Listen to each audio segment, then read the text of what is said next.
So Netflix, of course, making games now, quote unquote. Trying to, and they will not be charging for the use of their game streaming service. Well, on top of your regular Netflix subscription. So if you have a regular Netflix subscription, you're going to be able to play Netflix games without having to pay anymore.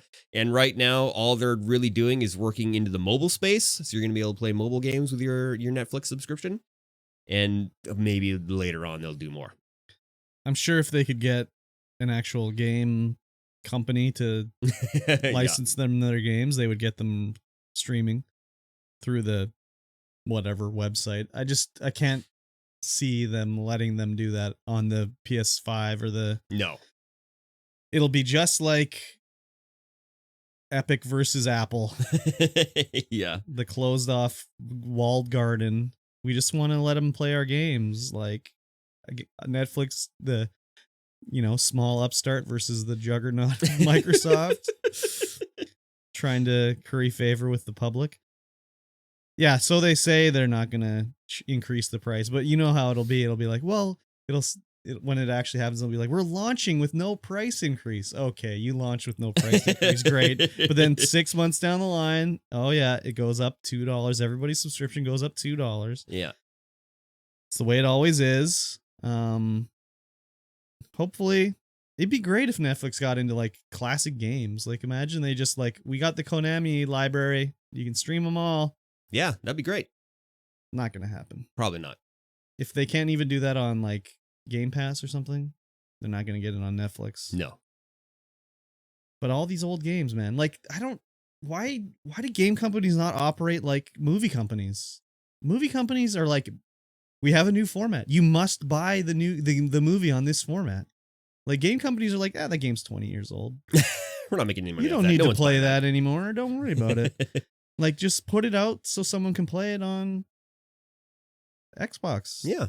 Just get it there. No, you have to buy those like plug and play controllers directly into your TV through the RCA ports. That's how you play it. Yeah, that's the only way. That's the only way. That's the only way. The original way. So a few years ago, Frank Cifaldi, he's like a big video game historian kind of guy. I've been following him for a long time. One of my favorite early video game websites on the internet was called the redeye.net, where it was all about old video games and everything. That was his website back in the day. Anyways, he is one of the founders and I don't know what you would call them, board members of the video game... I don't even know, VGC or something. I can't even remember what it is. Anyways, it's about preserving old video game information and stuff like that. And he did a talk one time at GDC about old game preservation and how you can't play an old game. Yeah. And to compare the movie industry to gaming, how movie industry will always, get their movie to you. And his reference was Uncle Buck and how it's available on it was available on 20 different video formats because they were like, you want to buy Uncle Buck again? Here you go. You definitely do. You could buy it on the friggin' PSP.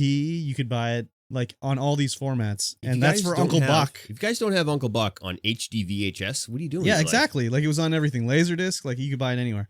Whereas if you want to play Metal Gear 2, you better have a Nintendo. That's the only way you're playing it. Yeah, no kidding. Yeah, so it's just it is bizarre. What's got more cultural relevance, Metal Gear 2 or Uncle Buck? I mean, I would say they're probably the same. Yes, I would also say they were the same. Yeah. Because you can only... Yeah, I don't know.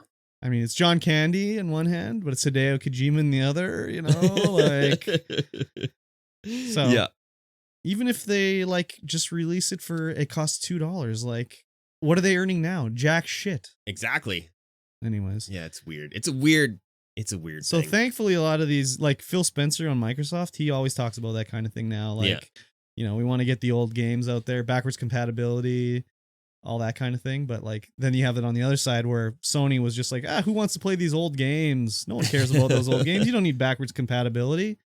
It's well, maybe we don't need it, but there are people that want it. I use my backwards compatibility on my Xbox all the time.